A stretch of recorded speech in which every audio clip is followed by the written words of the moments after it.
My name is Hannah, and I am a full-time artist. Um, I consider myself a fiber artist, and I also dabble in print. I am originally from Portland, Oregon, and now I live in Sunnyside, Queens with my wife and my two cats.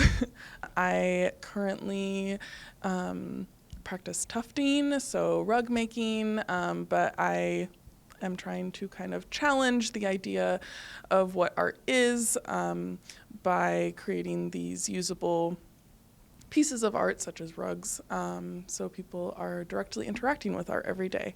I also make wall hangings that aren't as directly used, but I like the idea of it being very tactile. Yeah, tactile art.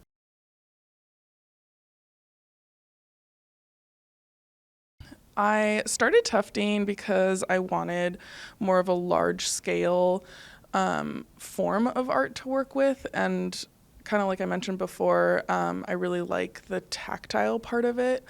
It's also very calming to tuft because it's a very repetitive thing.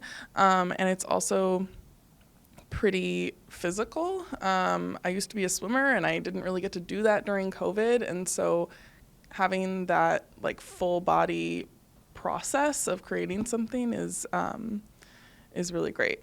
And then I think my main inspiration is probably Roman and Greek art, and then nature and like the queer experience within that, and how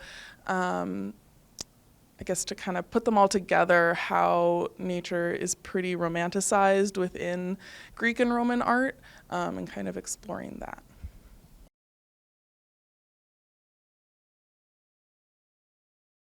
I mean, I think, being a one person artist and like operation, business, it's inherently sustainable just because it is, working in such small batches.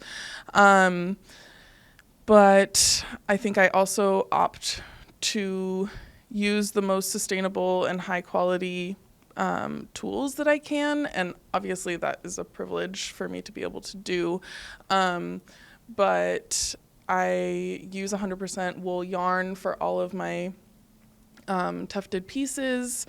And I think that's really important because it is regenerative, and I am interested in the future in like exploring like making my own yarn line and kind of exploring like natural dyes and really getting into the sourcing of it.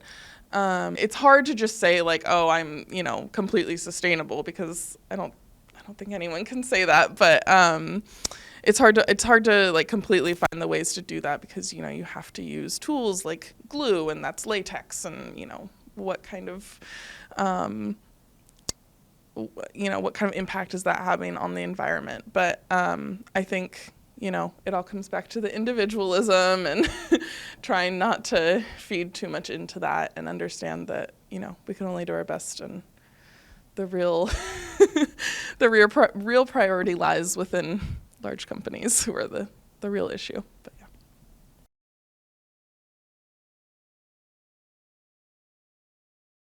Kind of going back to like my inspiration in thinking about like eco-consciousness and sustainability, I think it's really important to think about those frameworks critically, while also trying to participate.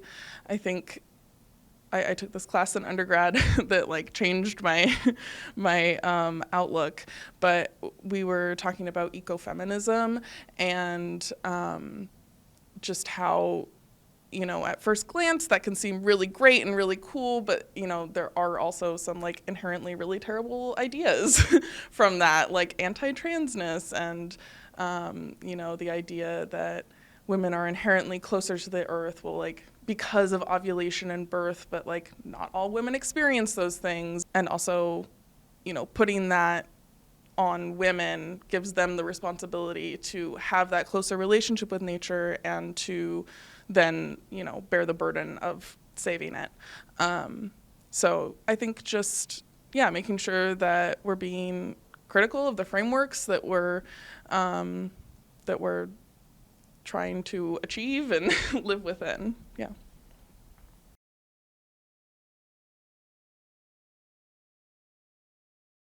Um, I think probably resisting, resisting corporate America and that expectation of myself and society's expectation for me to sustain myself by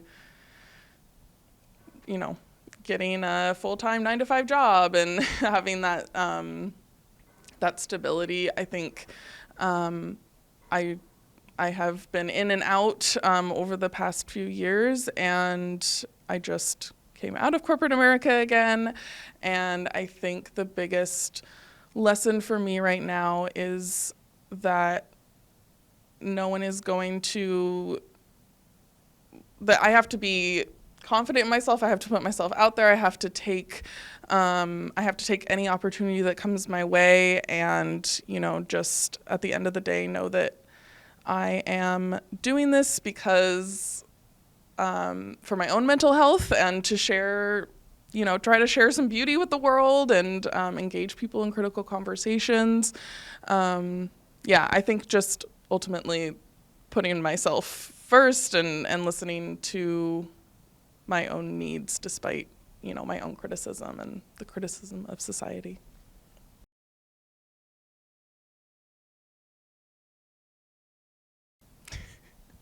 Okay, I thought about this a lot, and I came to late stage capitalism. And I can expand upon that if you'd like, but that's my final answer.